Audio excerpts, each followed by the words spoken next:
Tilton, nunca acerta esse direito, entende? Mas o caos... Presidente, começamos a gravar agora, estamos todos gravando o nosso Iniciou a painel. gravação? Iniciou agora o nosso painel. Arquitetura, amo e sobrevivo, amo e me realizo, tá? Bem-vindo a todos, os participantes. A gente vai passar a palavra para o presidente para fazer os agradecimentos aos convidados, né, que estão participando desse painel e a todos os outros demais participantes, como um evento do Conselho de Arquitetura e Urbanismo da Bahia. Nosso presidente Neilton Dória, arquiteto e urbanista, com a palavra. Boa noite a todos. Desculpem eu só estar com a voz, porque estou com um problema aqui, acesso de imagem, que nunca aconteceu e hoje realmente resolveu não me dar esse acesso da imagem. Adriano, muito bem-vindo. Litelto também, muito bem-vindos, os dois. Hoje a gente vai ter um papo, com certeza, muito agradável, porque, como já diz o tema, né, a arquitetura é uma coisa bastante emocionante e é daquelas profissões que você é um sacerdócio, né? E, normalmente, você ama e, quando você ama, você esquece realmente e se dedica totalmente, se entra de corpo e alma. E eu sei que a Adriana é desses arquitetos dedicados, é um arquiteto que enfrenta todas as situações que existem na profissão, principalmente manter um escritório de arquitetura numa sociedade que nem sabe direito o que o arquiteto faz, de um modo geral. Nós atingimos muito uma faixa muito restrita e mesmo essa faixa realmente cria, às vezes, situações complexas no mercado. E o pior é que quem deveria estar absorvendo a gente para melhorar a qualidade de vida da comunidade e da população, para ter uma cidade muito mais inclusiva, seria o Estado, né? E até nisso nós temos dificuldade. Então, não vou falar muito. Na realidade, isso é uma das primeiras bate-papo que nós vamos ter aqui no CAL, pensando sempre em pugnar a arquitetura e o urbanismo. E nessa gestão nós estamos com essa linha, realmente investir muito na arquitetura e discutir muito a arquitetura. Então, bem-vindo a todos. E eu vou tentar aqui colocar minha imagem. Bora começar. Adriano, Litelton, quem é que tem a palavra primeiro? André, você que é quem está comandando a mesa.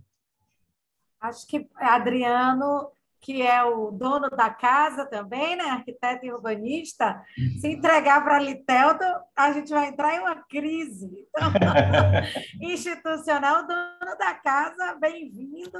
E aí é com ele agora, depois a gente vai cutucar. Pronto. Agora, Adriano vai assumir até a presidência, vou me mandar logo.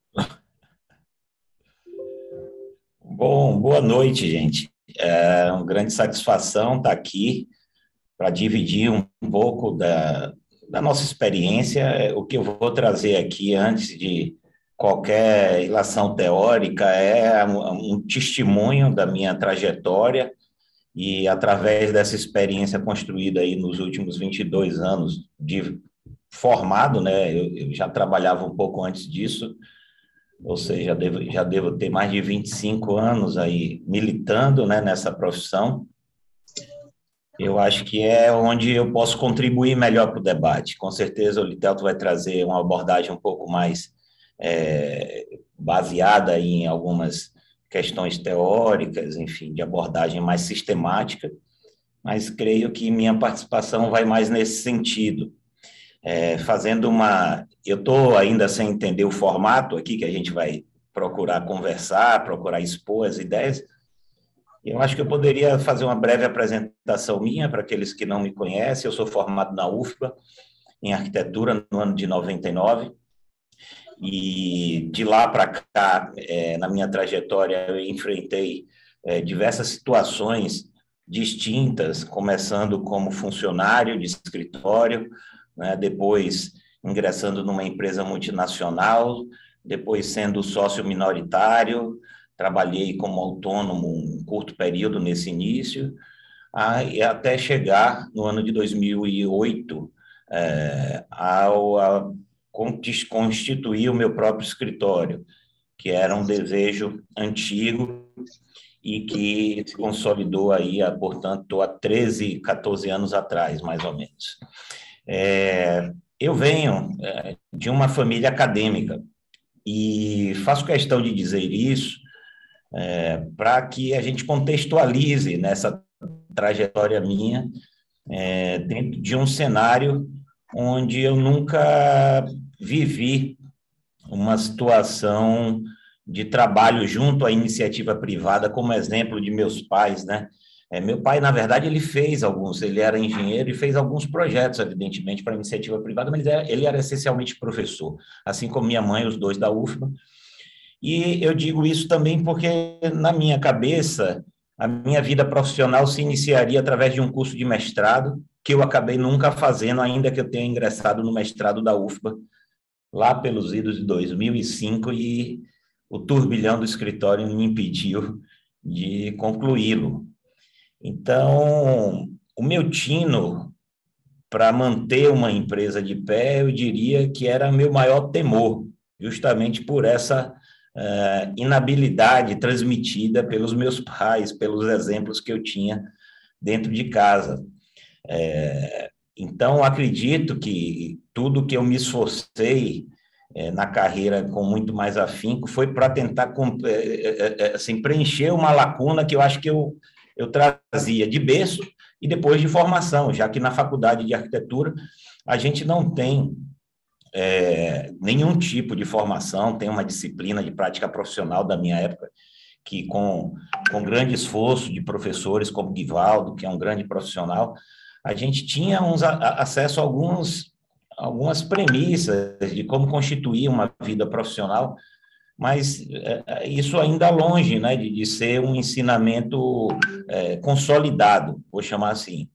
E o que eu procurei na minha vida profissional foi constantemente estar aprendendo e atento às formas de poder estar estabelecido na profissão, né? Eu me considero uma pessoa essencialmente atenta às coisas. Eu vivo, como o próprio Litel estava falando, eu vivo imerso, eu percebo que eu estou dentro de um contexto onde eu posso estar aprendendo a minha profissão permanentemente, seja através do olhar sobre os trabalhos dos colegas, seja nas situações profissionais que são colocadas para a gente, né?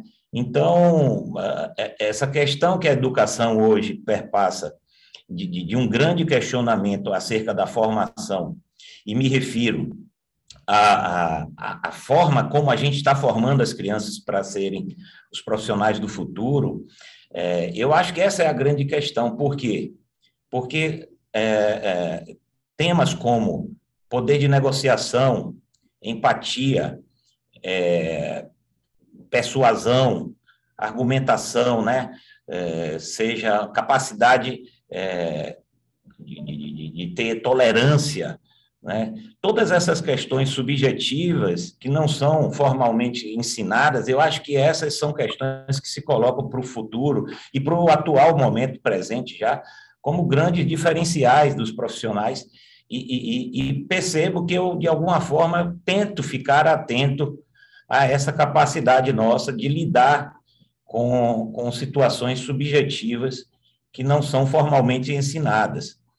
É claro que, por esse histórico meu familiar, acadêmico, eu tenho uma tendência a buscar a literatura e a me formar de maneira notadamente autodidata, através dos livros, da literatura e através da participação também em alguns eventos, né, em situações que me tragam novos conhecimentos. Então, eu sou um curioso, eu vou atrás da informação e eu busco preencher algumas lacunas de uma maneira um pouco mais tradicional, né, através de uma literatura, através de um aprendizado mais formal, coisa que acaba se refletindo muito na minha forma de atuar. Eu tenho, assim, uma forma de atuar que eu considero muito peculiar, porque se você perguntar o que é que Adriano fez nesses últimos 22 anos, eu diria que eu fiz praticamente tudo. E isso não é comum, né? Se você dissesse que esse é um conselho, já que a gente está falando aqui para muita gente mais nova, eu diria que necessariamente não. Isso foi uma escolha, né? Eu acho que o profissional que decide atuar num nicho de mercado, ele vai ter uma grande vantagem sobre o outro, que é uma questão de eficiência. Você consegue fazer notadamente mais rápido um trabalho, treina melhor a sua equipe e tem mais eficiência, consequentemente gerando um resultado financeiro normalmente melhor. Eu optei pelo oposto. Eu não atuo em nichos específicos. Eu sou um profissional que, por vontade, busquei atuar com grandes projetos. E a gente sabe que um profissional, para atuar em grandes projetos, ele não estala o dedo e espera que seja contratado, que bata aqui, avance querendo fazer o aeroporto de Salvador, né? Mas, por acaso, até do destino, eu cheguei a participar da concorrência do aeroporto de Salvador. Só que essa trajetória para atingir esse objetivo, né, é de subida de degraus, onde a gente foi passando. Eu fiz trabalho de interiores, eu fiz trabalho de menor escala, de residência, e continuo fazendo até hoje, assim como eu fui abrindo esses campos de atuação. Então, nessa trajetória, e eu vou voltar à questão de um perfil que é meu, para enfrentar diversos temas da arquitetura que eu nunca tinha tido contato, eu sempre tive a iniciativa de me formar naquele assunto de uma maneira consistente.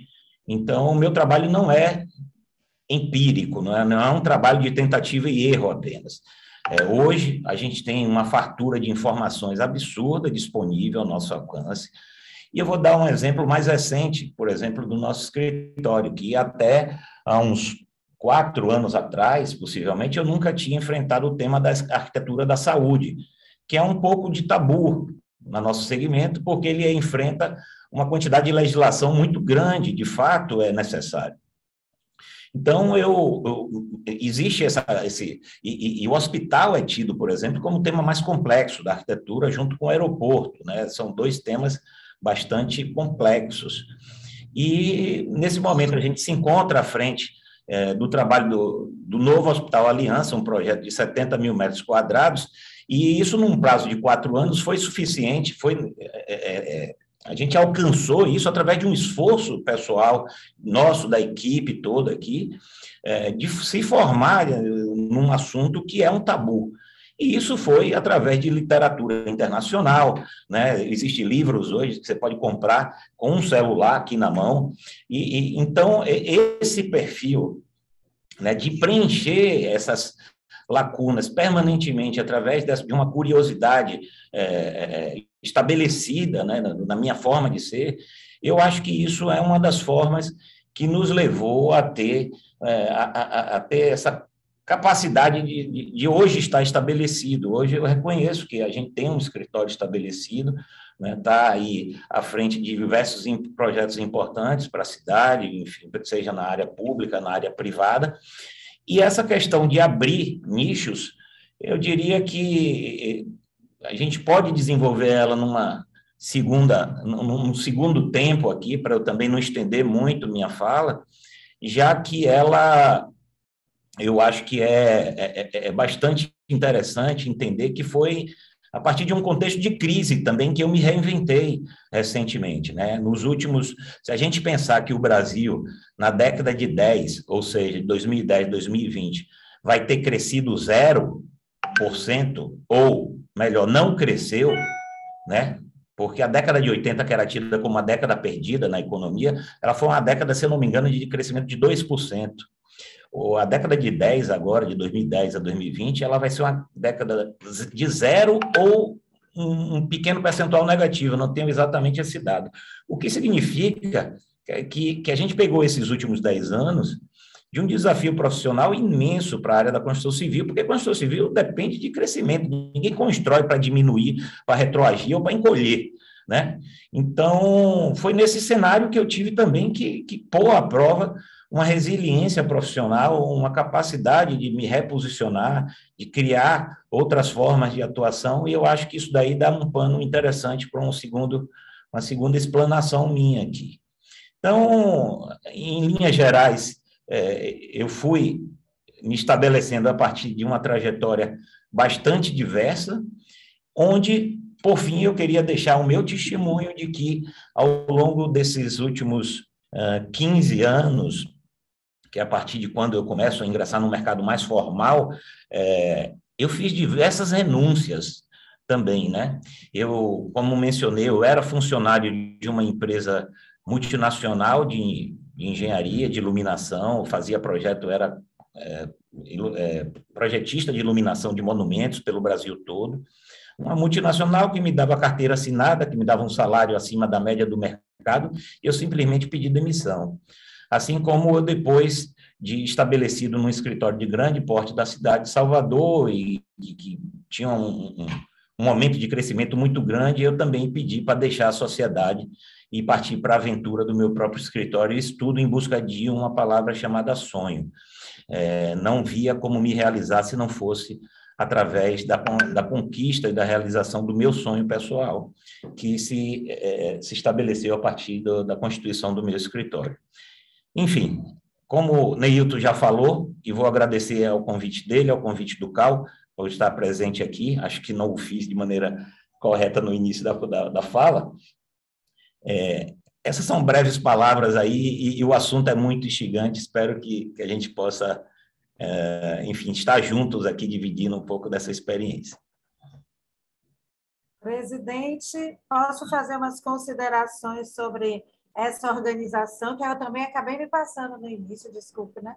Mas só para organizar, então, um pouquinho. Pode sim, deve, né?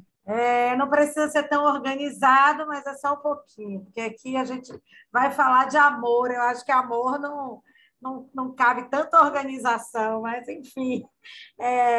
A ideia é que a gente abra o diálogo aqui, né? Com uma referência em arquitetura, uma referência também no empreendedorismo, né? E nesse que é Littleton também. E, assim, então, o diálogo que promova esse compartilhamento mesmo de experiências e de sentimentos de cada um dos dois, né? E de todos os demais que estão aqui participando, e para que possa servir de combustível mesmo para a construção de uma carreira plena, né? Refletir isso de uma maneira conjunta, transparente, aberta, sobre os pontos que envolvem as habilidades, os recursos, para que a trajetória do profissional em arquitetura e urbanismo seja marcada por realização. A ideia é que a gente, no máximo 1h30, numa sequência em que o dono da casa fala, né, que é o arquiteto, depois Littleton fala também, e depois todos podem se manifestar no chat e conversar, e aí tem uma outra rodada, né, dessa troca de Adriano com Littleton e o presidente. A nossa vice-presidente também está aqui presente e está mais do que convocada a interagir. A gente vai chamar ela aqui também muito. E, bom, enfim, e depois a gente faz um fechamento. Bom, na fala de Adriana,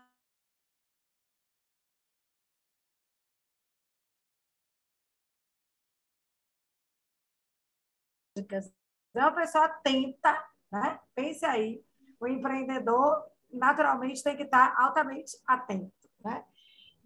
Que trata a questão do comportamento, ou seja, a questão do comportamento, a observação do outro, me parece que é muito importante, né? Porque quando você traz empatia, persuasão, argumentação, agora sororidade, né? Que é outra temática muito interessante também, enfim, todas essas questões voltadas para o ser, né? Que estão aí permeando as nossas relações. E tem, assim, coisas assim, a curiosidade, o autodidatismo também está em voga, né? A consistência, né? De você fazer alguma coisa, mas buscar o conhecimento para você não atuar de forma superficial e rasa.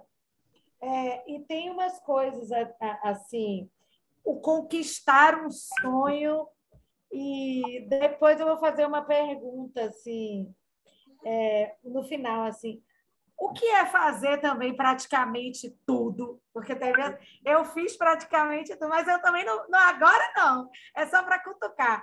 O que é fazer mesmo praticamente? Que eu também fui assim a minha vida toda. Adoro fazer praticamente tudo, né? Mas tem uma consistência, então a gente vai fazer esse praticamente tudo, mas não de forma irresponsável, né?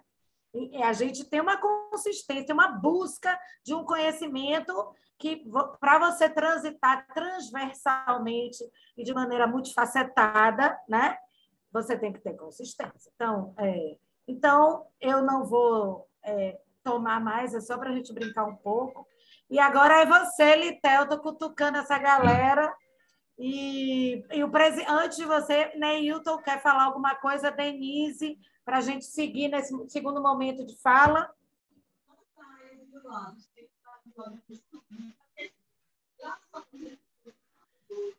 Não, acho que a gente está tudo ok. Sim. Depois a gente, quando já estiver no debate, a gente... Vamos, Litelton, então. Vamos Agora lá. a bola é sua, viu? Vamos lá, vou começar resgatando um pouco do que o Adriano falou. Nessas palavras mágicas que você disse aí, eu resgataria muita atitude, né?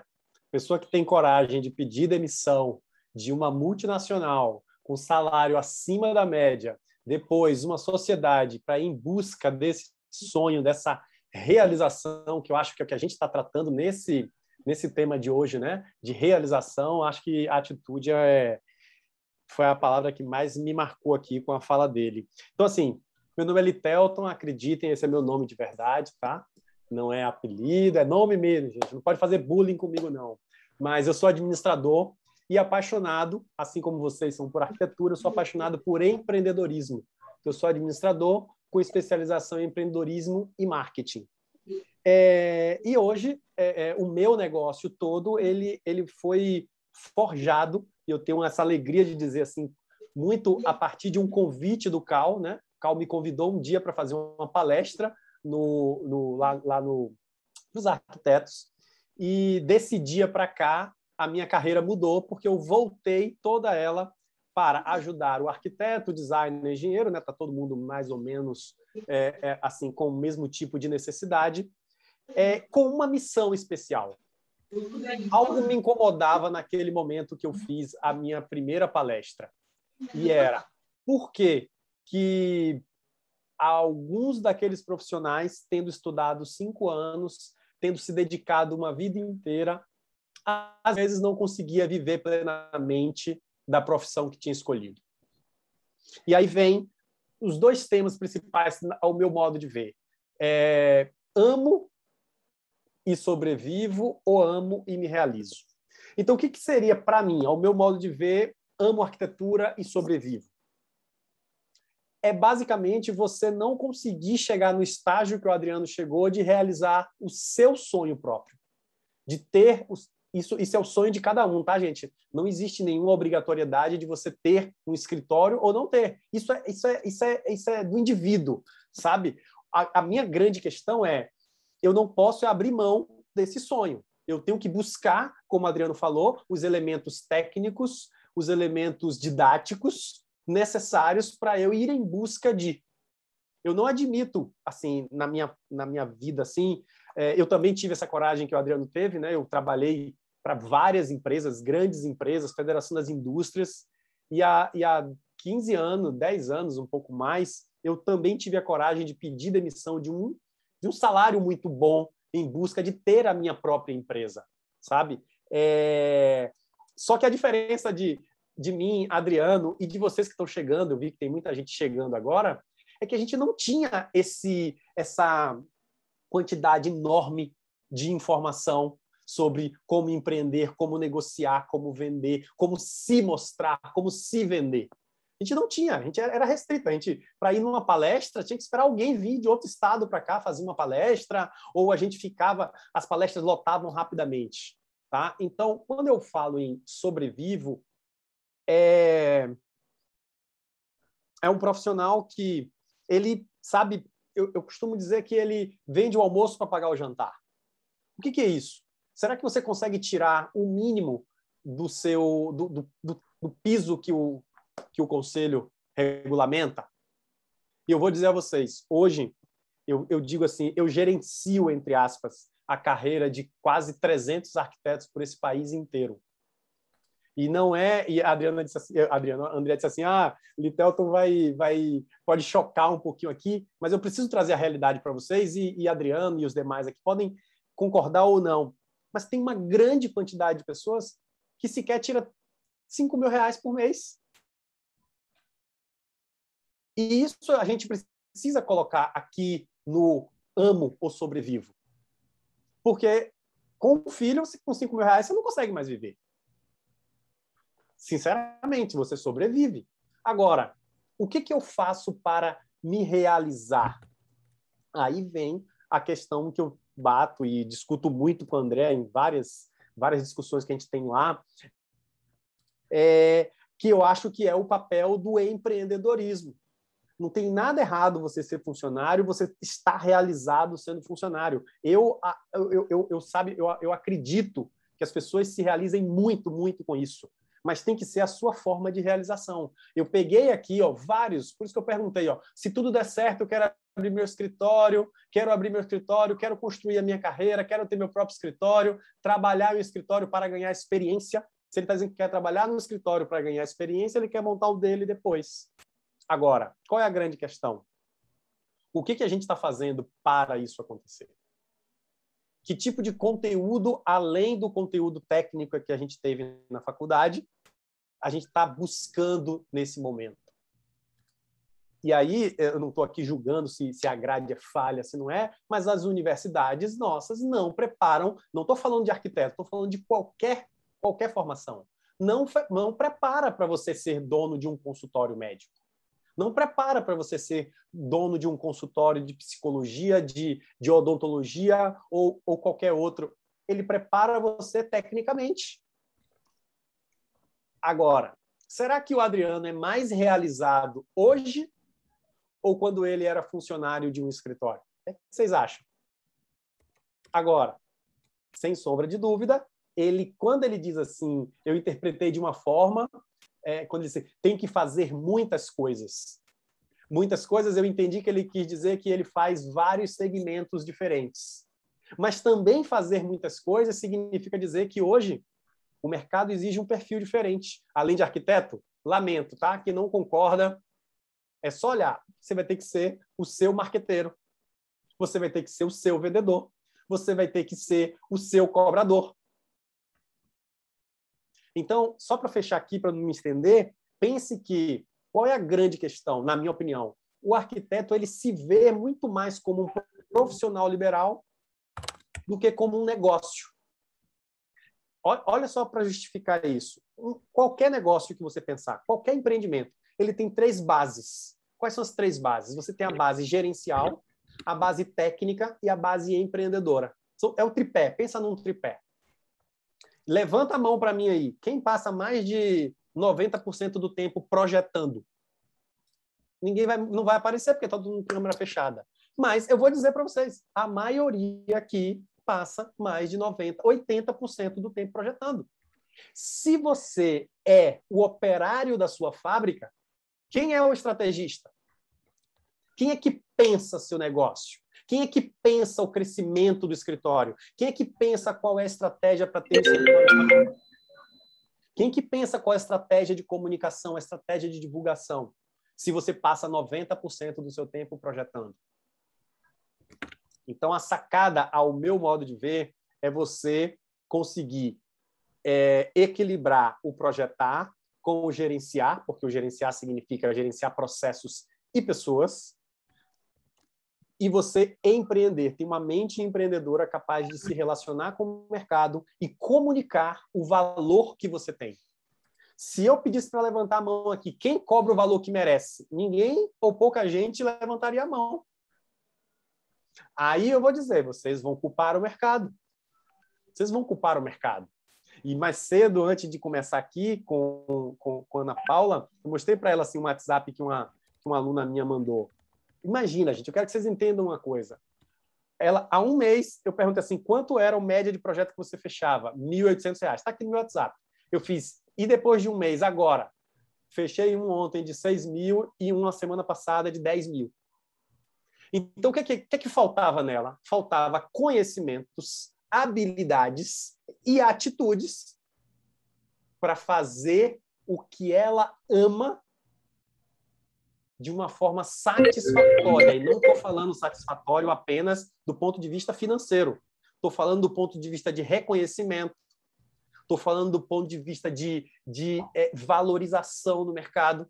Mas sim dinheiro, porque sem dinheiro a gente não vai conseguir pagar o aluguel, não vai conseguir contratar pessoas. Tá? Então, para finalizar, eu acho que é essa atitude que o Adriano teve de dizer, cara, eu vou assumir a responsabilidade sobre o meu sonho e pagar o preço. E eu vou dizer uma frase que eu gosto muito. Não é a sua condição que determina os seus resultados, mas a decisão que a gente toma. Ele tomou uma decisão e pagou o preço que está pagando. E pela fala dele, está realizado. Vai aprender mais? Vai. Talvez queira conquistar mais? É possível que sim, mas tem um preço a se pagar. E a culpa não é do mercado, a culpa não é da faculdade, a culpa também não é sua, mas a decisão ela é única e exclusivamente sua. Aqui foi só para botar um temperinho aí no bate-papo, André. Ótimo. Presidente, quer falar alguma coisa? Paulinha?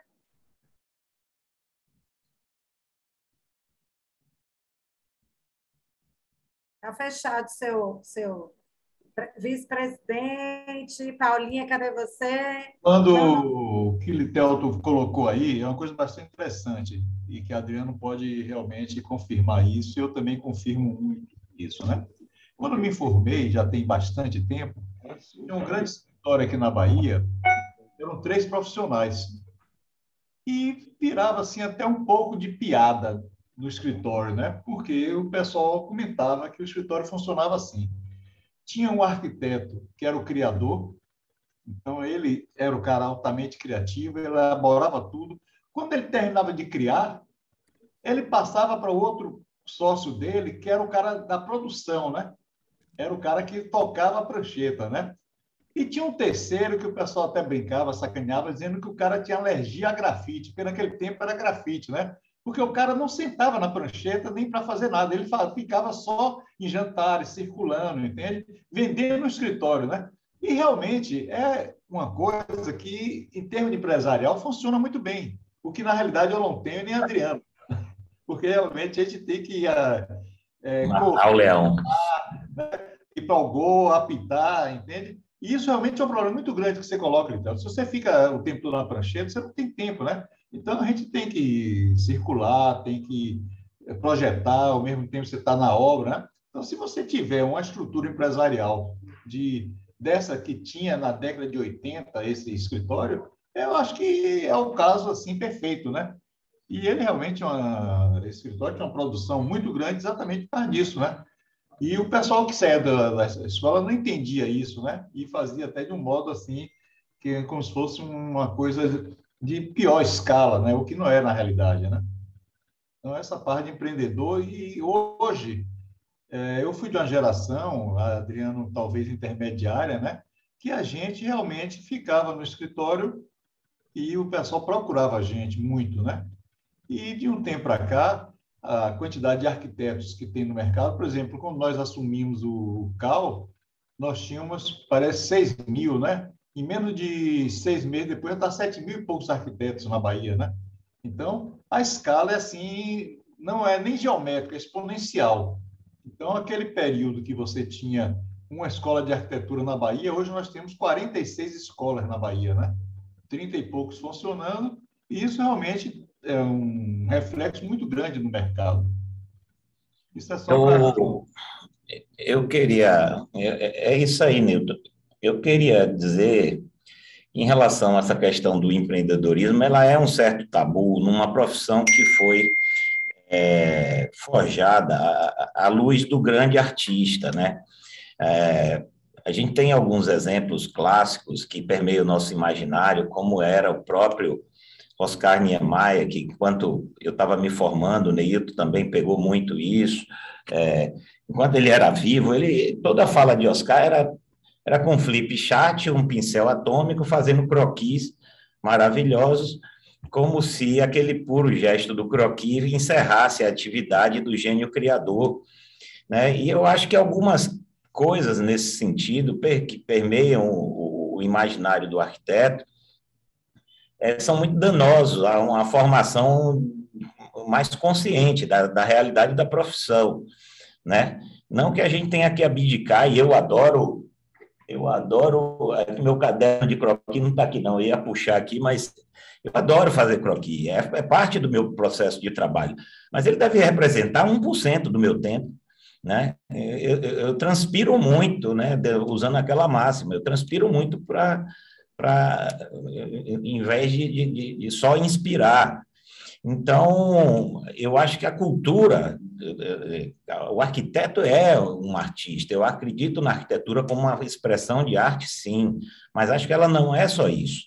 E assim, eu acho que existem dois vieses de profissionais que podem ser uma opção, né, pode ser uma escolha profissional, que é a questão histórica de você ter um ateliê, como eu vou chamar, a prática mais despojada enquanto arte, pura e simplesmente, que cai nessa situação do título da palestra, de apenas sobrevivo, é uma opção, né? Acredito, inclusive, que há uma opção muito interessante, que você pode conciliar, eventualmente, duas fontes de renda para manter o seu ateliê ali fazendo projetos, eventualmente.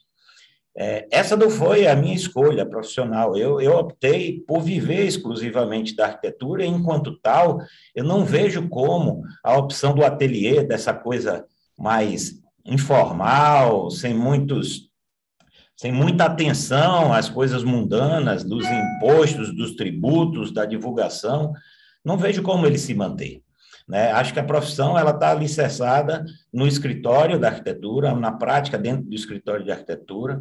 Evidentemente que a gente tem uma série de atividades que o arquiteto pode exercer, mas eu estou me referindo aqui, no caso, à minha experiência, e eu acho que é um ponto central, né, do exercício profissional nosso, a prática de projeto. E, como tal, eu acho que a gente tem uma obrigação de estar atento a uma prática digna, a que você possa sobreviver com dignidade desse trabalho que você escolheu para você. E aí vem essa série de desafios que estão sendo colocados aqui, que, como o Neilton falou, eu hoje sou também o meu agente de marketing, eu sou o meu agente fiscal, é claro que eu tenho uma contadora e tudo, mas eu tenho que ter um mínimo de noção de imposto, qual é a modalidade de tributação a ser escolhida, é um simples, né? É um lucro presumido, né? Enfim, você tem que ter noções básicas disso daí, senão você afunda. Então, é um pouco desse esforço, para além daquele 1% que eu falei, que muitas pessoas, por ignorar ou talvez por não querer enfrentar isso, eu acho que acaba naufragando um pouco. E a opção da sociedade, como o Neilton falou desse escritório, a gente tem vários outros, né, como emblema, eu acho que ela é super sadia, né? Inclusive que você possa incorporar sócios ao longo da trajetória também, sócios com uma menor participação, mas que lhe ajudem a fazer aquela ideia crescer, a você ter um pouco mais de liberdade, né, para fazer outras coisas e fazer com que sua vida também não se transforme num martírio, né? Eu gosto muito da palavra que Neilton, se eu não me engano, usou, ou não sei se foi Litelto aí, do sacerdócio, né? Na hora que você escolheu essa profissão, não lhe avisaram sobre tudo que estava por vir. E acho que algo que se assemelha muito com a nossa profissão é a de chefe de cozinha, que parece uma coisa muito glamurosa, mas o cara trabalha 3 turnos por dia, né? Enquanto não tem cliente, ele está trabalhando na compra, no pré-preparo, e quando tem cliente, ele está ali presente, cozinhando, e isso vara pela noite, vara pelo fim de semana, e o arquiteto vai um pouco parecido, né? Nesse caminho.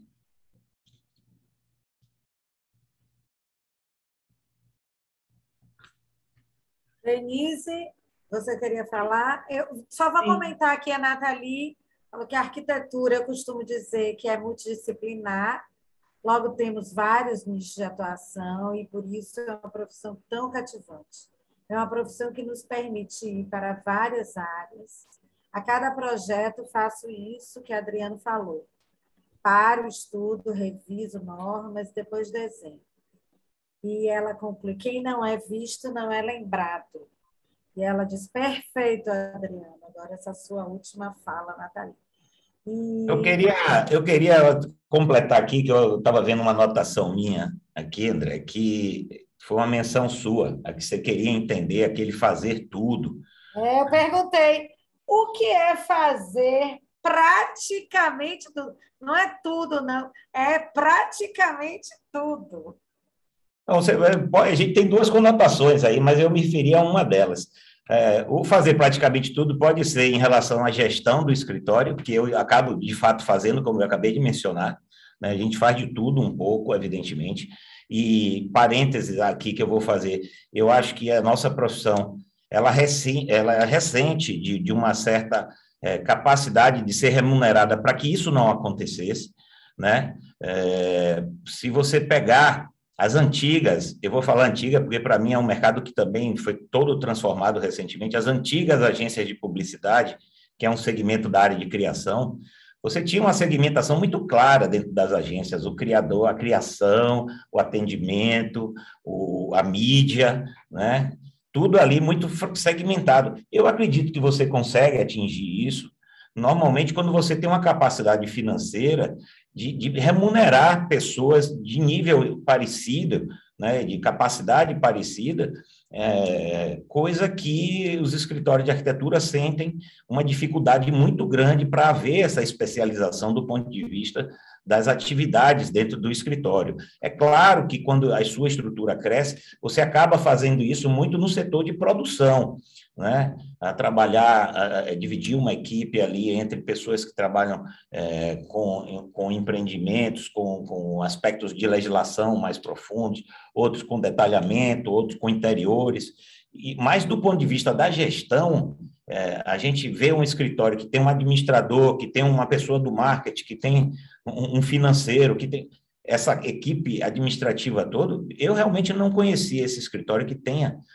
isso tudo constituído assim formalmente, né?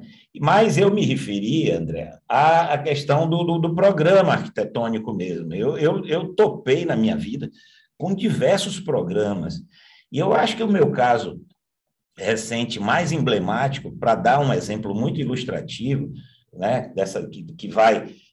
Porque falar de pequena, grande escala é muito superficial. Realmente, a gente faz projeto urbano, faz projeto de edificação, faz projeto de interiores, nesses três grandes nichos de... Mas, do ponto de vista programático, aí eu vou trazer um aspecto interessante, que eu acho que é a decisão, mais uma vez, a atitude, como o Guitelto falou, de você, e isso tem a ver com posicionamento também, a atitude tem a ver com o posicionamento, com o que é que você quer receber em troca a partir do momento que se assume uma determinada posição, né? Então, o meu posicionamento foi sempre dessa coisa curiosa, investigativa, de trabalhar com coisas que me instigassem. Sobre esse aspecto, você vê como é interessante que a coisa retorna, de fato, para você, quando você toma a sua decisão de posicionamento. Eu tinha um cliente, tem um cliente que chegou certa feita para mim, depois de fazer um monte de projetos normais, assim, casas, empreendimento de edifícios e não sei o quê. Ele chegou para mim e disse, Adriano, chega aqui no escritório. Ele é advogado. E ele aí chegou para mim e falou assim, olha, tem uma pessoa conhecida que está precisando de um projeto muito inusitado que eu nunca soube que ninguém fez. Eu acho que você aí que gosta dessas coisas diferentes, quando ele falou essas coisas diferentes, é justamente essa forma de você se colocar para o mercado que faz com que ele retorne, com que ele te reconheça dessa forma, né?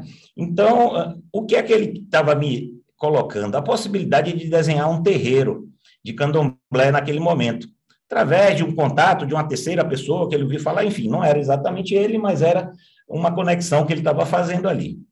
E, resumo da ópera, eu fui fazer uma pesquisa no CAU, posteriormente, e me mobilizei, e não existia nenhum RRT até aquele momento, no ano de 17, se eu não me engano, de nenhum projeto terreiro que eu, assim, concebido formalmente por um arquiteto.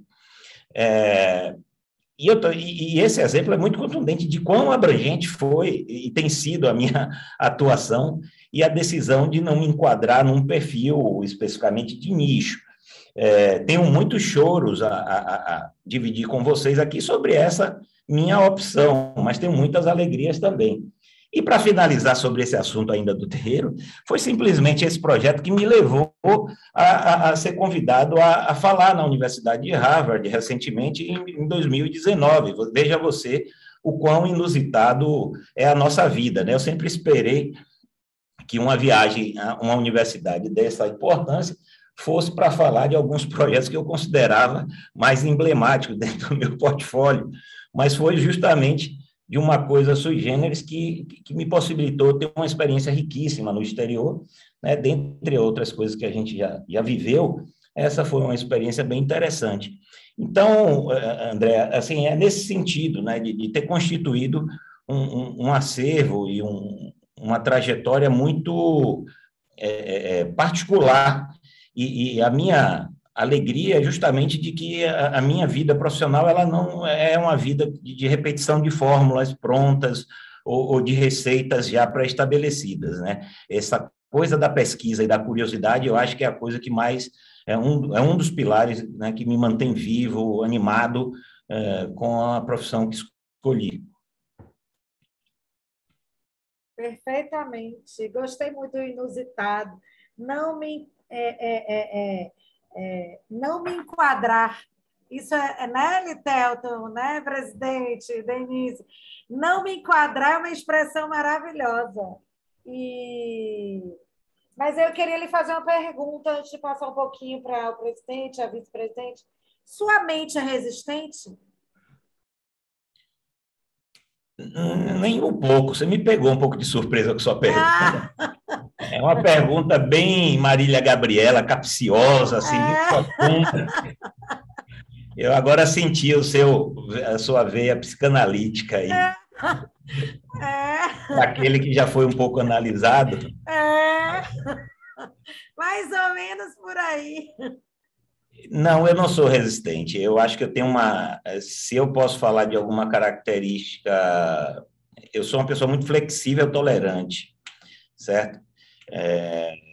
E estou sempre aberto ao novo, estou sempre aberto a novas experiências. Eu acabei de dar esse exemplo, eu acho que sua pergunta foi por conta disso. E acredito que, mais uma vez, um dos grandes baratos da nossa profissão é esse constante aprendizado, porque cada desafio, porque são desafios que se colocam, né? No dia que chegou um terreiro, eu quis virar especialista em religiões de matriz africana da noite para o dia. Claro que eu, como bobaiano, já tinha frequentado alguns terreiros, né, como ouvinte, ali, como curioso, desde a experiência. Para vocês terem ideia, como isso é interessante, eu fui o embaixador para que Aninha, baiana da Faculdade de Arquitetura, e que conviveu muitos anos dentro da faculdade, décadas, para que ela fosse a funcionária homenageada na minha turma de formatura, e assim foi feito.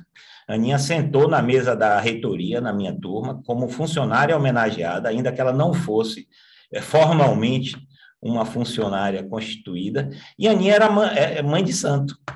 A Aninha, nas conversas de fim de aula ali, era essa pessoa que dividia um pouco, e ela convidou a gente para ir aos festejos do terreiro dela, que ficava ali no Engenho Velho da Federação, e eu, como católico, fui de peito aberto, e tenho essa característica de estar aberto, de não ter resistência.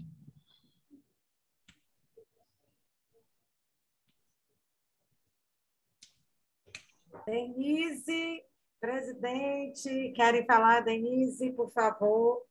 Quero. Boa noite para todo mundo. Adriano, que legal essa história de Ana, viu? Eu Tenho fotos. vi de novo. Tenho fotos. Tem Com o a quê? Aninha, tenho fotos com a Aninha de Fotos, né? vermelho. Não, tinha que registrar mesmo. Tinha que registrar. Entrou na minha cabeça, de repente, aquela cena toda, aquela passarela, e a Aninha vendendo aqueles acarajés maravilhosos. Que Deus a Bom, tenha, né? Para quem não sabe, a Aninha já faleceu, já infelizmente. faleceu, isso. A Aninha frequentava muito minha casa. Meu aniversário sempre ela ia e era uma figura maravilhosa, viu? Eu me formei na faculdade mesmo, um dia de sábado de manhã, e a gente providenciou os bebes e os comes foi somente o acarajé e o abará de Ana. E o bolinho de estudante, que você não pode... O bolinho de estudante. Esse é o mais famoso que ela tem, viu? Até foi em um livro de crônica da Bahia, o cara coloca, acho que foi aquele Fausto aqui, que foi secretário, né? Que coloca que é o melhor bolinho de estudante, que tem um nome mais clássico, né? É Pilheta o nome, né? Na realidade, que todo mundo conhece, e que é o melhor bolinho que eu nunca comi. Quando você mordia, saía aquele cremoso, né? Mas tudo bem, foi bom lembrar de Aninha. Só para aliviar um pouco. Bom, a pergunta que eu ia fazer, a princípio eu dirigiria a Adriano, meu colega de profissão, mas como o Littleton agora se especializou nessa área de empreendedorismo para arquitetura, urbanismo e engenharia, então as perguntas vão para os dois. A primeira coisa que eu queria comentar é uma coisa que eu acho que todo mundo, de certa forma, já passou por isso, né? Principalmente no início de profissão, que é se deparar com a desvalorização do seu trabalho.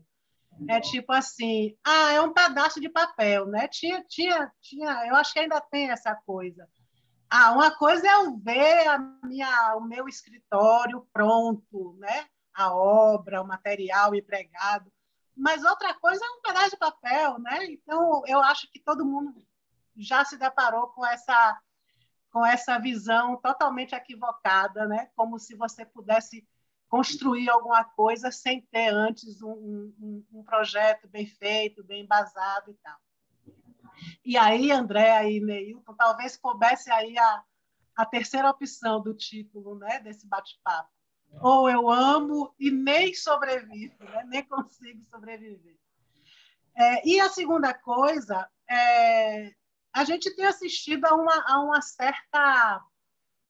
como é que eu vou chamar? Uma certa pasteurização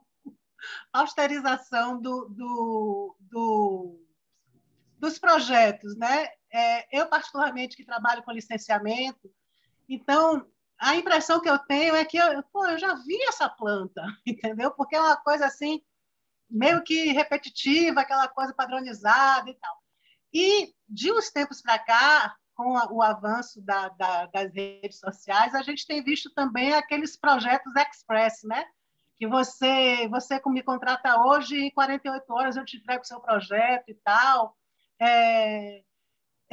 Preços também, assim, totalmente, né? Proposta indecente, né? Preços absurdamente baixos e só fazem desvalorizar e tal, acaba virando aquele leilão, né? Quem cobra menos, eu pego.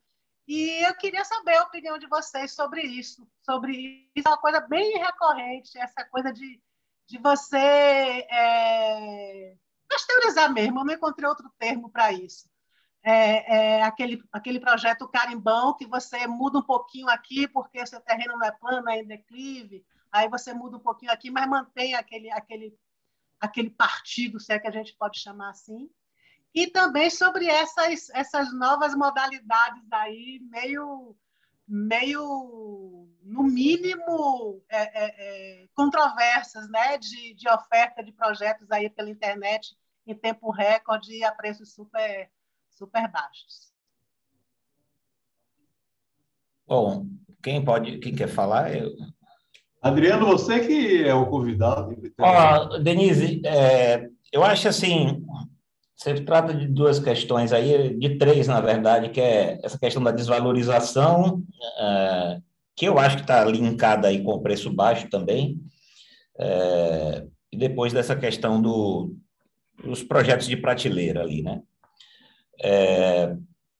A questão da desvalorização dá um seminário de uma semana aqui, né, por conta da abrangência desse tema, que vem de questões estruturais, profissionais, até de macroeconomia, que não diz respeito à profissão apenas da arquitetura.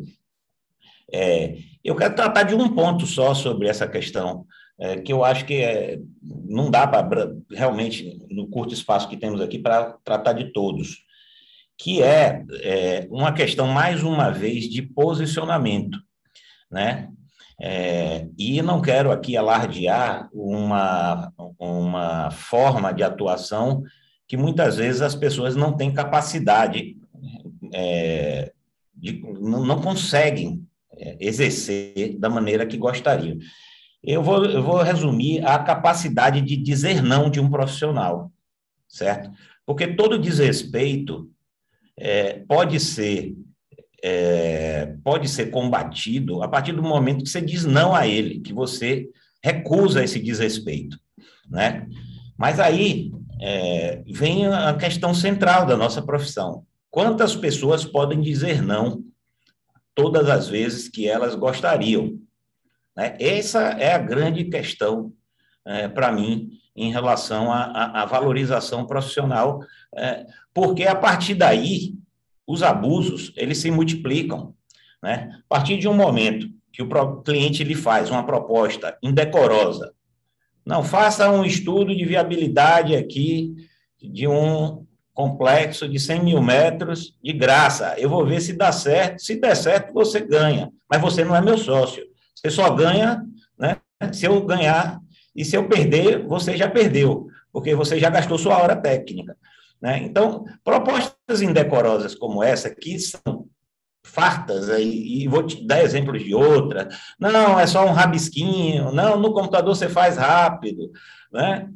Isso tudo é fruto de uma incapacidade nossa, e incapacidade que eu falo, às vezes, muito lá atrás, assim, e aí eu vou defender, às vezes, a quem cede, porque a pessoa que fez uma opção, como eu fiz, de sobreviver de um escritório, muitas vezes tem que engolir o sapo, porque tem que pagar uma conta no final do mês.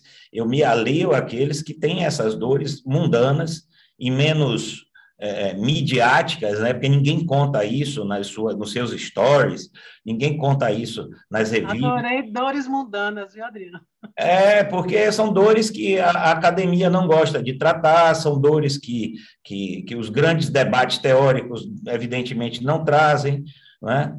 Mas um profissional que opta por pagar suas contas do fim do mês, a escola do seu filho, a alimentação dele, a sua alimentação, o seu plano de saúde, são coisas mundanas, chatas. Ninguém pode ouvir isso, ninguém nunca viu isso escrito, que Paulo Mendes da Rocha tinha que pagar um plano de saúde, e quanto custava com 89 anos de idade, será que o salário dele de professor dava? Enfim, essas coisas não são debatidas, mas, ao final, é o que faz a pessoa decidir, conseguir se manter vivo dentro da profissão ou não. É se ele está tendo capacidade de pagar essa conta. E aí, quando surgem as propostas indecorosas, a pessoa tem duas opções: desistir da profissão, porque aquele cliente e tantos outros que eles disserem não vão certamente retornar, né? Ou então criar algumas ferramentas, criar alguns parâmetros de dignidade para engolir alguns sapos e se posicionar, quando possível, em outros. Eu diria que eu já engoli muito sapo e hoje engulo menos. Não estou ileso dessa prática. Levo para casa constantemente muitas dores, né? Outro dia conversava com o Neilton ao telefone, quando ele me fez um honroso convite para estar aqui dividindo essas dores com vocês, essa sessão terapêutica, psicanalítica. Ficamos uma hora no telefone, né? Foi, porque a coisa é psicanalítica, ele começa a jorrar de tal forma, assim, de uma maneira tão, né, incontrolável, que naturalmente você sente que você tinha aquela necessidade de desabafar também com as pessoas. Então, essa capacidade de dizer não, eu acho que a gente tem que estar sempre atento, porque você não vai conseguir dizer não assim que você saiu da faculdade. Claro que tem alguns nãos mais leves que você consegue, mas eu acho que você tem que estar atento para ir subindo o degrau da negação diante de alguns abusos. E aí sim você ir coibindo algumas coisas que levam a essa desvalorização. A gente pode dar exemplo de várias delas aqui, né? Em relação ao projeto de prateleira que você menciona, eu acho que, infelizmente, isso é uma prática dos profissionais sem muito compromisso. Primeiro, com ele mesmo, né? Segundo, com o cliente, né? Ainda que esse cliente esteja aceitando uma coisa que muitas vezes tem essa sensação de déjà vu. Como o Neilton falou, infelizmente a nossa profissão é uma profissão onde a clientela é completamente alheia ao que nós fazemos, é o que nós temos capacidade de contribuir e entregar. Então, a gente tem, por obrigação, transformar um comissionamento, né, que é o pedido de um projeto, em algo para além do que está sendo pedido. E isso poucos fazem, né? E aí vai entrar de tudo, vai entrar aquele cara que está matando o cachorro a grito, que não tem equipe para desenvolver uma coisa nova, que não tem o tempo necessário, porque ele tem que fazer esse projeto correndo para já pegar o próximo, senão ele não sobrevive. Tem essas questões mundanas e tem uma questão que é pessoal. Eu, particularmente, aí volto sempre ao meu testemunho, porque eu não posso falar pelos outros, eu nunca faria isso, como nunca fiz, porque eu acho que você estaria matando a prerrogativa central de um arquiteto, que é entregar algo diferente e novo, não só para o seu cliente, mas para a sua consciência, para a sua forma de viver. Assim, eu quero estar criando, eu tenho uma necessidade. Quando fui fazer vestibular, a minha dúvida é se eu queria ser músico, se eu queria ser publicitário, se eu queria ser arquiteto, porque a criação é o que estava no meu cérebro. Se eu abrir mão disso, eu estou matando aquilo que me levou a ser arquiteto. Então, é um compromisso inicialmente do profissional consigo mesmo, né? E depois em respeito àquele que está lhe pagando. Então, eu não vejo, Denise, sinceramente, muito como se coibir. O que eu acho, e aí sim, acho que a gente tem a obrigação de estar atento, que o que eu percebo é que existem fórmulas prontas hoje, não do ponto de vista da solução de um projeto em frente a uma legislação ou frente a um programa, mas acho que tem questões estéticas envolvidas que aí sim, para mim, é muito danosa e que diz respeito a uma preguiça intelectual, né? Se permitir ir além. Eu isso na internet sobre olha gente só, tem obrigação de estar falando. Não sei se vocês ouviram aí o computador falando sozinho aqui, mas eu estava me referindo assim o que eu percebo é que o acesso à informação que a gente tem hoje é uma forma de acesso à informação muito superficial, né? As pessoas que veem uma imagem de Instagram por vez apenas de um projeto e passa para baixo para o próximo, ela não tem a menor noção do que um profissional que está influenciando ela. Eu estou falando daqueles que são matrizes e não dos que são reprodução, do que aquele profissional que é matriz estava querendo transmitir a ela. Como alcançar, inclusive, aquele resultado. Porque o pior de tudo é que essas repetições que a gente acaba vendo são mal feitas, porque a pessoa não sabe nem como alcançar o resultado do qual ela queria. Então, eu sinto que é realmente uma preguiça intelectual e um certo esvaziamento do aprofundamento de pensamento. As pessoas não leem mais sobre um profissional que admira, para entender aquela coisa de você ouvir uma música de disco e tirar a carreira de um cantor, de um compositor, por uma canção, né? Eu estava dando exemplo outro dia para uma sobrinha que gosta de Los Hermanos, ela estava adorando Ana Júlia. Eu digo, é justamente a música que ele não gosta, que eles mesmos evitam. Então, se você tira o trabalho de um profissional por uma imagem que você está vendo de Instagram, você está criando uma distorção, muitas vezes, grande sobre a compreensão de um trabalho, está reproduzindo uma distorção. pior ainda, sendo incompetente quando você não sabe nem como fazê-lo. Então, assim, eu posso tirar por mim e dou o depoimento desse envolvimento muito grande, desde o início de um projeto até o final, em pesquisa, em aprofundamento, em rever formas de fazer um certo trabalho, né? Não vejo como coibir determinados projetos de prateleira, esses profissionais sem compromisso com a profissão e consigo mesmo e com os clientes vão, infelizmente, existem em qualquer das áreas de atuação do mundo. Então, acho que trago aí essas duas respostas, e não são respostas, são, na verdade, territórios abertos aí para os amigos também colocarem seus pontos de vista. Litelton, e aí? Vamos lá, falar primeiro da desvalorização, né? Acho que tem tudo isso aí, concordo com tudo que vocês falaram, mas vou colocar um molho especial quando eu acredito que o profissional não é bem valorizado ou não é muito valorizado, é porque, em boa parte, ele também, como o Adriano falou, não tem um posicionamento claro, ele não se posiciona, mas também ele não sabe, na minha opinião, como comunicar todo o valor que ele tem.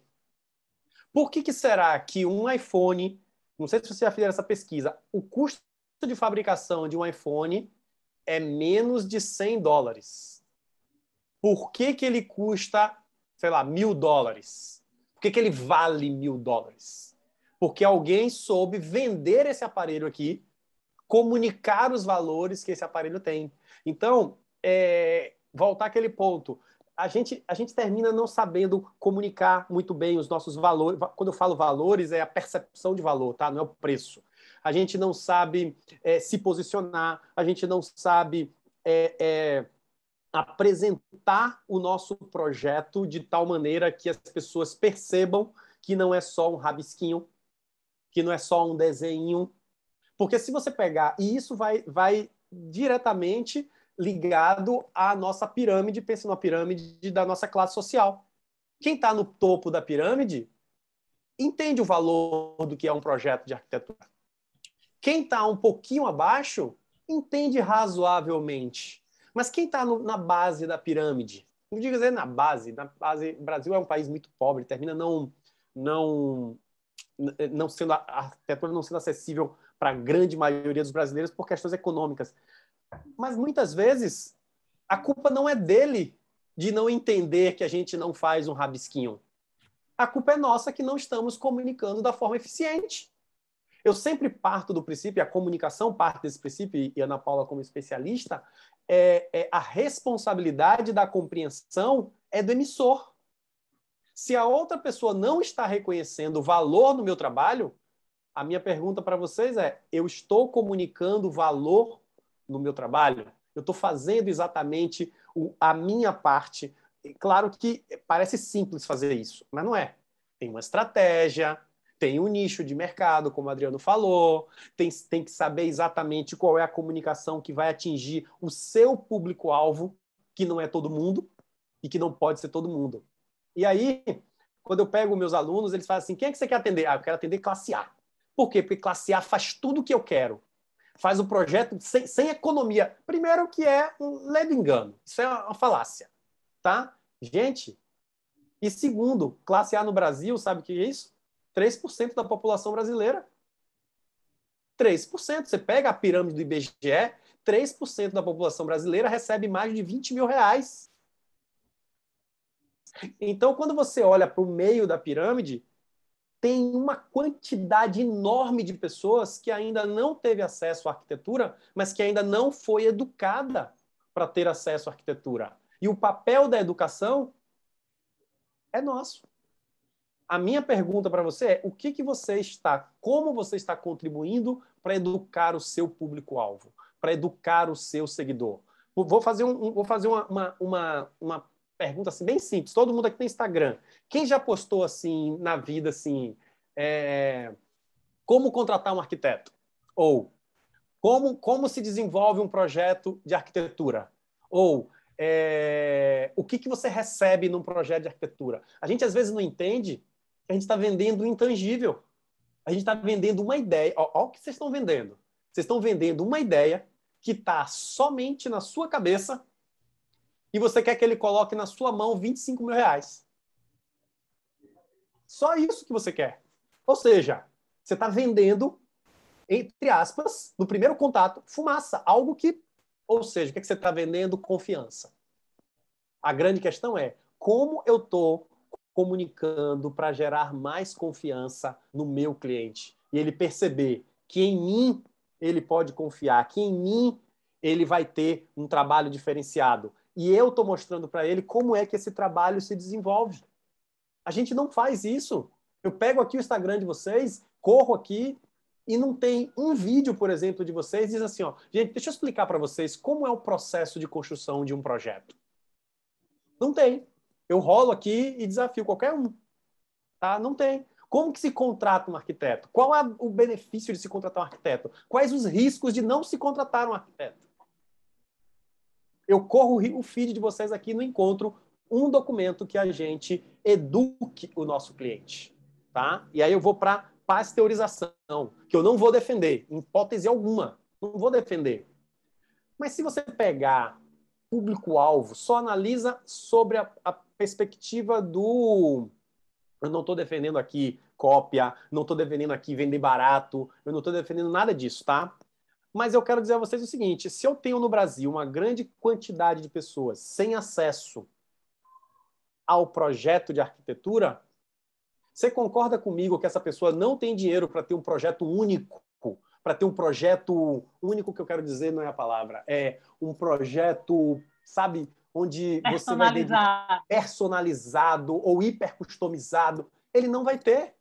A minha pergunta para vocês é melhor, por exemplo, eu tenho clientes que se posicionam como reformas rápidas. Ah, Litelto, mas reforma rápida não dá para fazer muita coisa num apartamento. Tá, gente? Mas estou pegando ali uma classe C que nunca teve acesso a um arquiteto, que está disposto a gastar, estou chutando qualquer valor aqui, ó, 3 mil reais num projeto para ter uma reforma rápida na casa dele.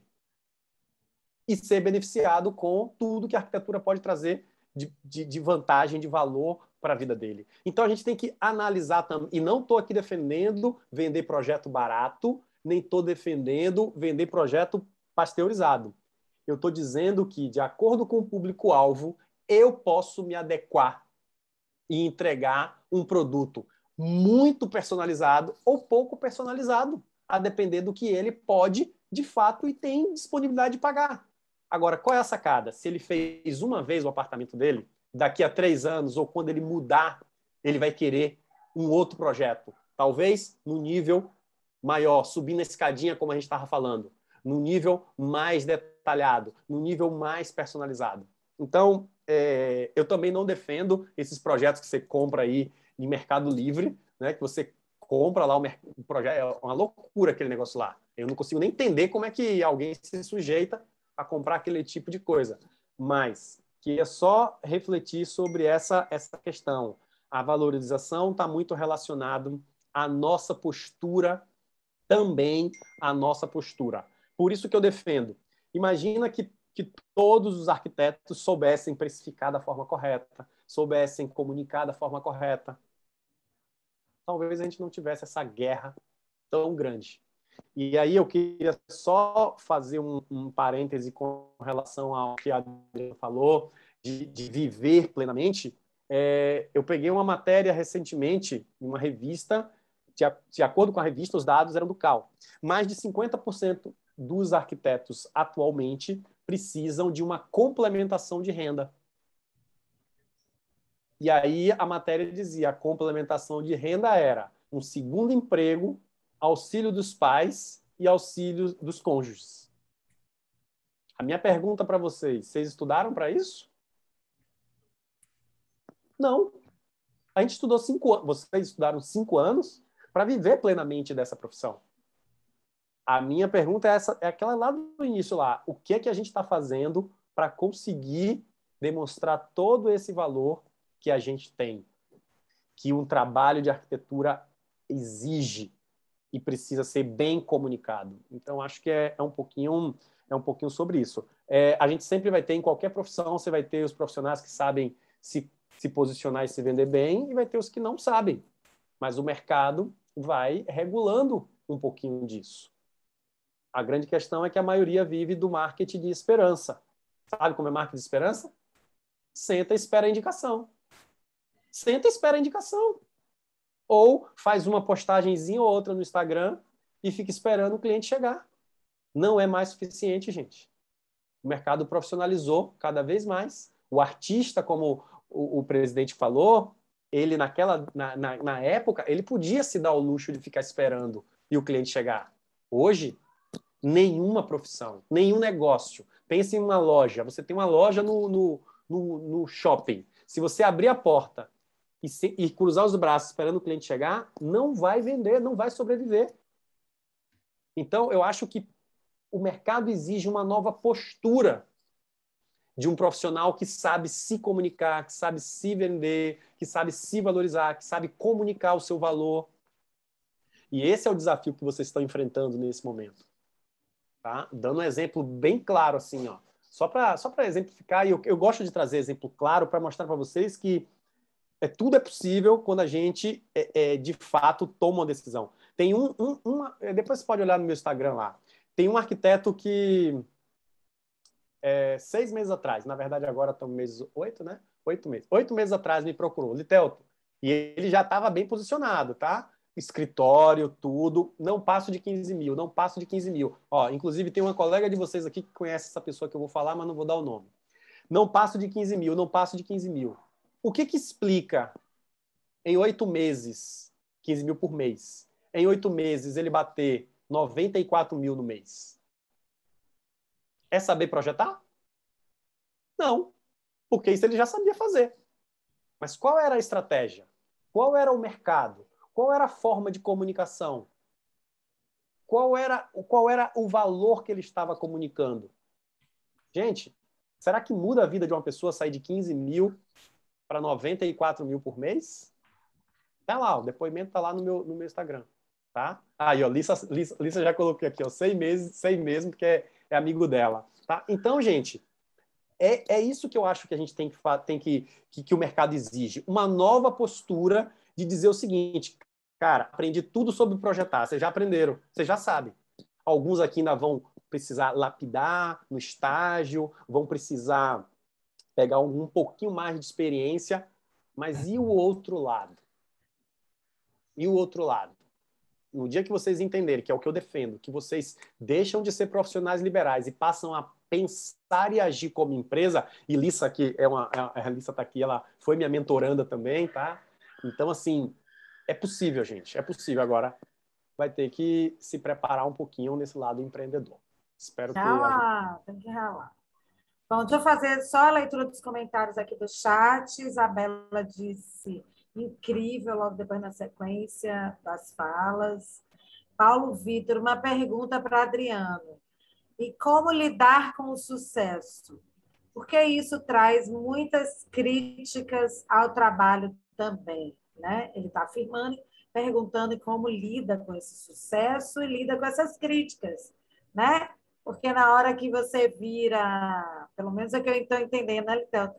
Na hora que você vira... Vitrine, isso, presidente. Então, aí haja, né? Haja. Mas, enfim, Lissa enfatizou essa fala de Litelton, isso aí mesmo. E Nívia, amando o conteúdo. Então, vamos para essa perguntinha. Quem tiver mais alguma perguntinha, que a gente já está aqui próximo do nosso encerramento. E quem tiver mais outra perguntinha, vai para o chat aí para a gente falar. Vou passar essa perguntinha para Adriano e depois a gente entra no encerramento com o presidente, a vice-presidente, ok? Podemos encaminhar assim, Litelton, tudo certo? Litelton quer fazer uma... me pediu e eu autorizei, nem tinha falado com o presidente ainda, mas ele tinha me pedido para fazer um sorteio, não foi isso? Isso, não é isso? Assim, isso. Dois presentinhos rápidos, tá? A gente sabe que rede social hoje é importante. Uma Ferrari. Vale uma Ferrari, tá? É só aplicar o que eu estou ensinando. Assim, quem tiver interesse, vai lá na minha rede social, vou colocar o endereço aqui. Tem um e-book. Sei que rede social às vezes é um tabu para muita gente, o que postar, como postar. Então, tem um e-book lá, 20 tipos de conteúdo que você pode postar nas suas redes sociais para construir valor. Então, tá lá. E a gente vai fazer o seguinte, ó, eu vou sortear 2 horas de mentoria aqui, ó, uma hora mais uma hora, para 2 pessoas, de preferência pessoas formadas já, porque o que eu ensino é como você vai ganhar dinheiro lá com essa história toda. Então, é só mandar uma mensagem para mim, as 2 primeiras que mandarem mensagem para mim lá no Instagram, no Story, no direct do Instagram, eu vou dar 1 hora de mentoria para poder montar um plano para você analisar. Uma mais uma, hein? É uma mais uma. Uma mais uma, isso, uma mais uma. Analisar o seu perfil, sua estratégia, montar um plano de ação para que você comece a ter mais resultado. Então, é só ir lá e... Resultado lê esse dinheiro, né? Resultado. Vamos para a pergunta para Adriano, né? Que é como lida com sucesso. Depois tem outros comentários. Você topstar, Adriano. Isso. Colocar aqui, Lícia também falou aqui que aquele funil de vendas ali atrás é tema de outra palestra. E o William Honório também para Adriano. O Adriano pode falar sobre a importância de escritórios participarem de concursos. Hoje ainda são importantes como vitrine. Então, temos como lida com sucesso e as questões da participação do concurso para a gente ir encerrando, tá? Primeiro, a questão do sucesso. Deixa eu só anotar aqui essa do concurso. Eu me considero uma pessoa de sucesso sob o ponto de vista de que eu consegui alcançar, me estabelecer na profissão que eu escolhi, sobreviver dela, ter dignidade e alegrias com ela. Para mim, essa é a métrica do meu sucesso. Eu não enxergo qualquer outra. Acho que a profissão de arquiteto tem diversas dores e não acho que a gente tenha olhar ou tenha como se comparar a esse sucesso da celebrização de outras profissões aí. Enxergo isso muito longe da gente, na verdade. Alguns profissionais confundem as coisas e partem para uma hiperexposição midiática, enfim, atrás dessa celebrização, que eu não condeno quem queira, mas eu acho que não tem nada a ver com a prática do bom projeto, do respeito à sociedade que a gente vive, e não lido com esse viés aí dentro do meu... O meu sucesso é isso que eu falei, estar vivo dentro da profissão, fazendo o que eu gosto. Em relação à crítica, de quando você se expõe, e é natural que haja críticas. Agora, eu acho que tem 2 tipos de crítica. A crítica intelectual, que, infelizmente, ela inexiste no Brasil. Né? Não temos críticos de arquitetura no Brasil, não temos veículos que comuniquem essa crítica.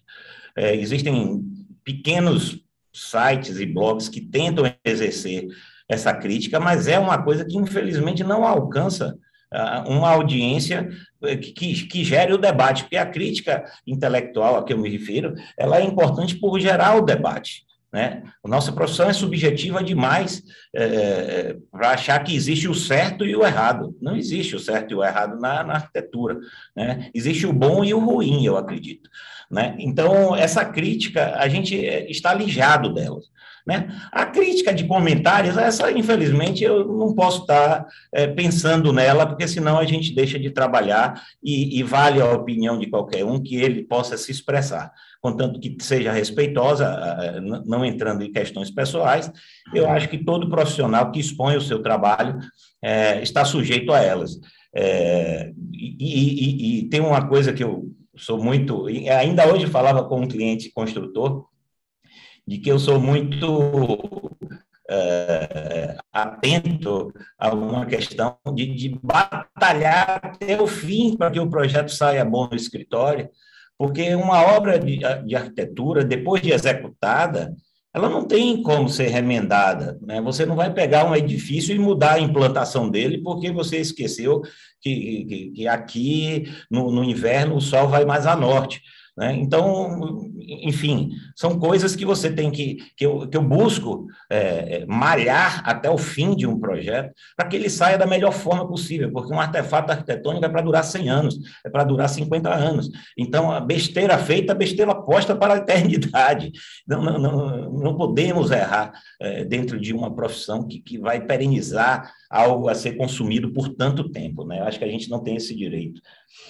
Sobre os concursos, eu já fiz alguns concursos e acho que a gente no Brasil tem um problema muito grande. Os concursos eu sou extremamente a favor, como eu já falei, já participei de alguns deles, não sou um escritório estabelecido a partir deles, né? Meu escritório vive a partir de pleitos tradicionais, mas sou entusiasta, sim, da prática do concurso como modalidade de contratação pública, ou eventualmente até de situações privadas importantes, de forte apelo.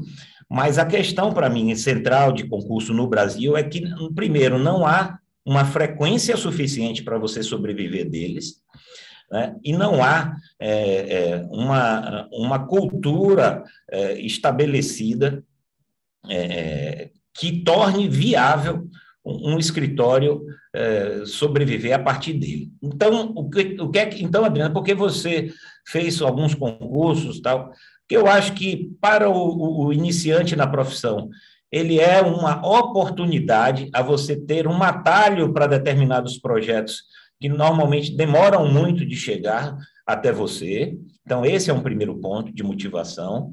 E um segundo ponto, que um escritório já estabelecido também pode optar por essa questão, é de que você consegue revisar e rever o seu trabalho nesse ambiente, porque é um ambiente em que o cliente não está presente de uma maneira muito determinante nas suas decisões, e, consequentemente, você tem uma capacidade de projetar a partir daquilo de uma crença muito maior, com a pureza que expresse a sua crença de uma forma muito mais limpa. Então, eu acho que é válido, mas acho que temos que ter cuidado com a ilusão da realidade brasileira atual de que a gente pode viver apenas do concurso. Sou entusiasta, já participei, posso vir a participar novamente, mas, infelizmente, temos limitações por opções políticas, por opções econômicas, não muito nobres, muitas vezes,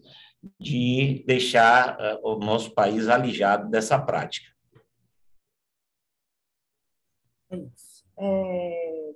Eu depois vou fazer... Eu não vou fazer mais pergunta que não cabe, mas essa eu vou soltar e vai ficar na sua cabeça.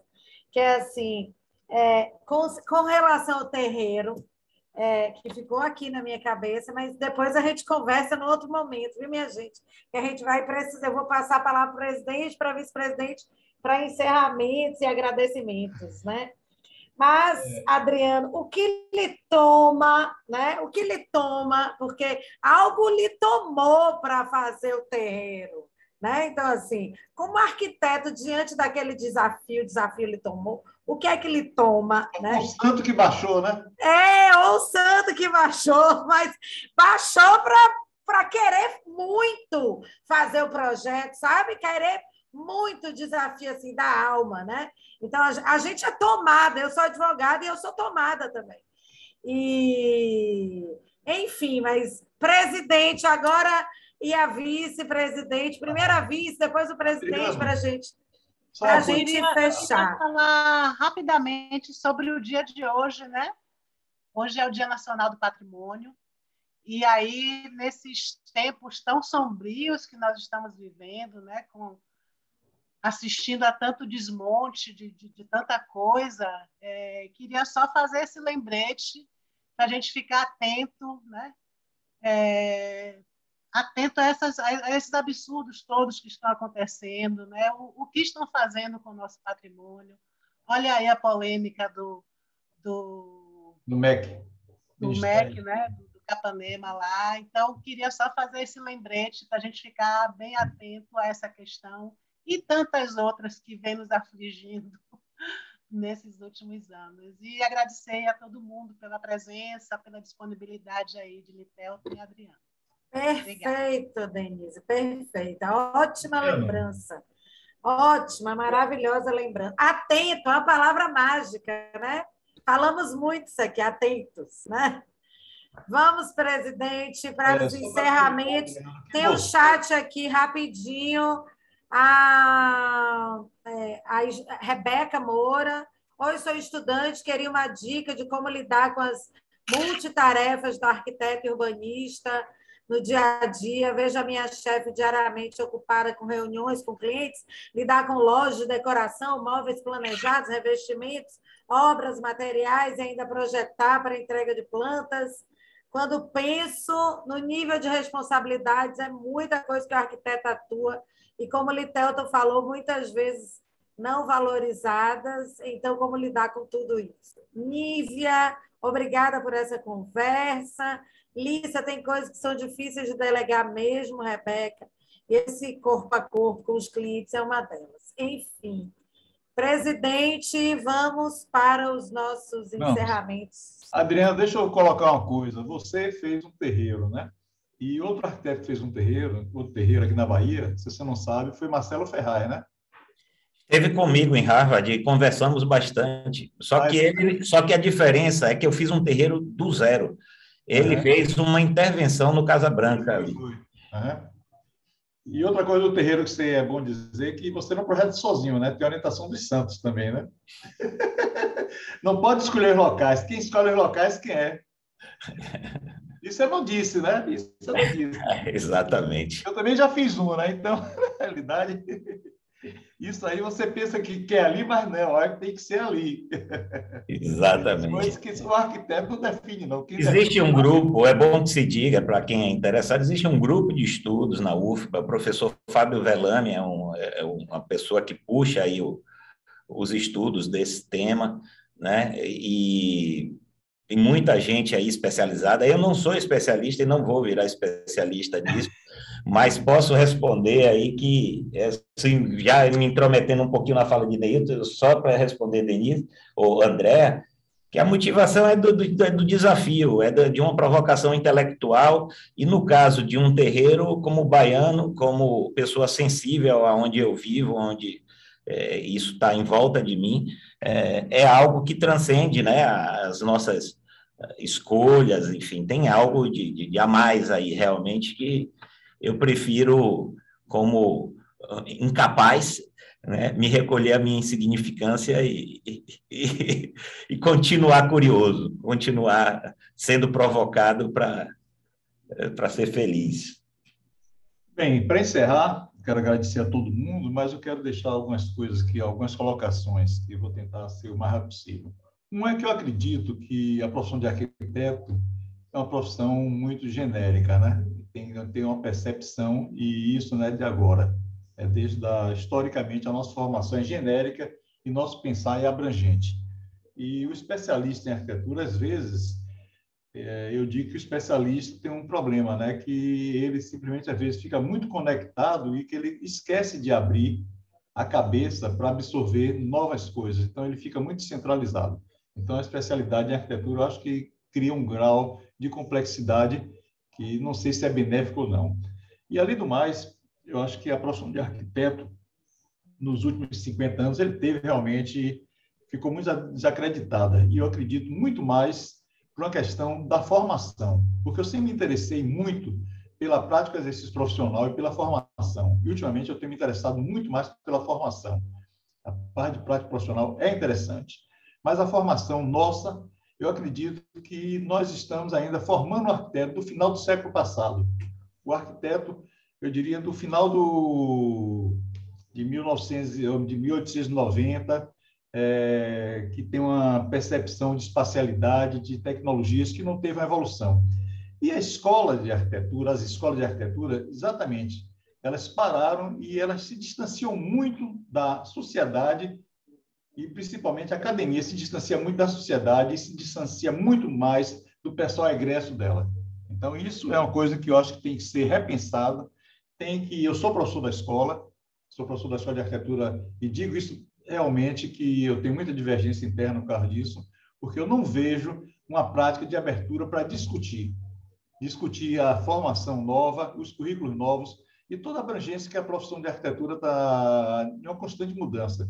E isso aí cria essa pasteurização, e principalmente que nós fomos criados dentro da escola pensando em ser aquele arquiteto top star, né? Aquele arquiteto estrela.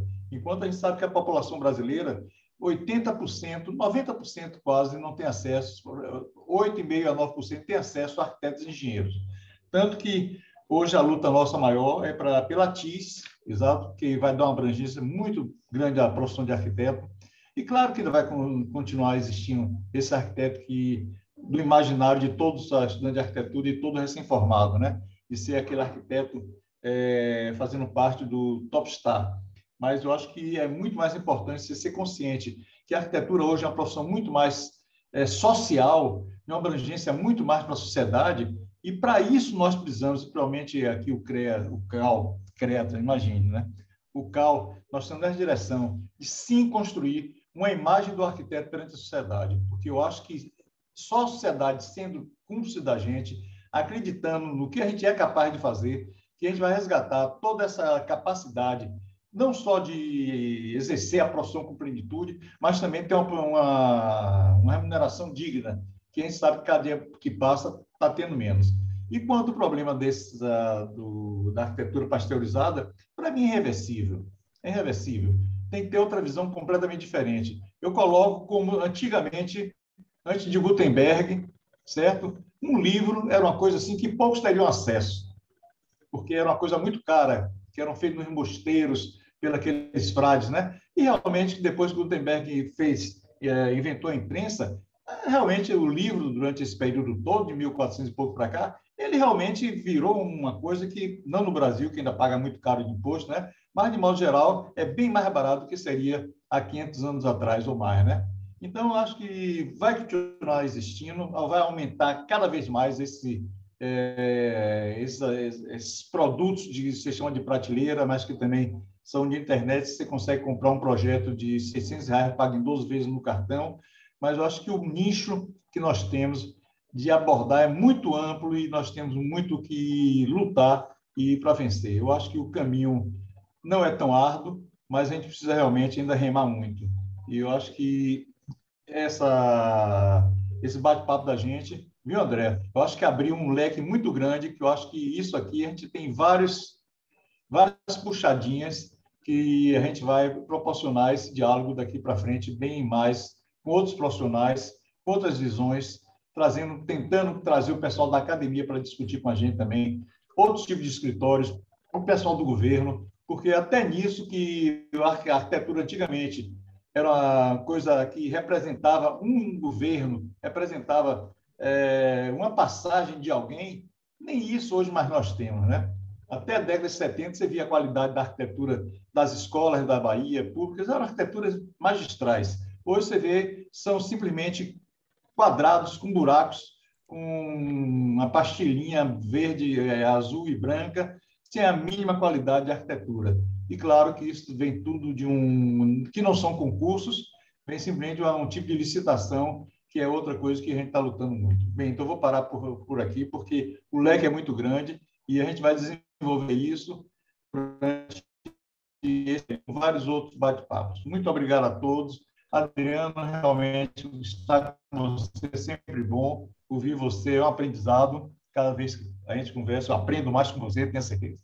E Litelton também, a gente tem muita coisa ainda a conversar e trazer você aqui, porque eu acho que essa visão de provocar o arquiteto recém-formado, e até o que tem muita informação de ser empreendedor, é verdade. Porque o arquiteto ele foi criado com a visão de não empreender, né? De realmente a pessoa buscar ele como aquela estrela que vai resolver o seu problema, que vai dar, vamos dizer, qualidade ao produto, porque foi X que projetou. E eu acho que a visão de arquiteto hoje tem que ser bem mais social.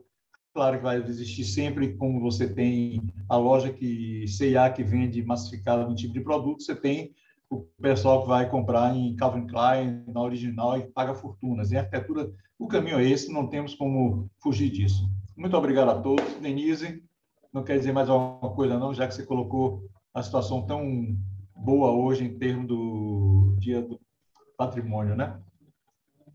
Eu estou plenamente satisfeita. Acho que foi ótimo ter aberto, né, esse ciclo, né, de debates. A gente quer fazer vários eventos. Acho que foi ótimo ter aberto assim com esse tema, porque a arquitetura é isso mesmo, é um amor mesmo, é uma paixão, como boa baiana, é uma cachaça.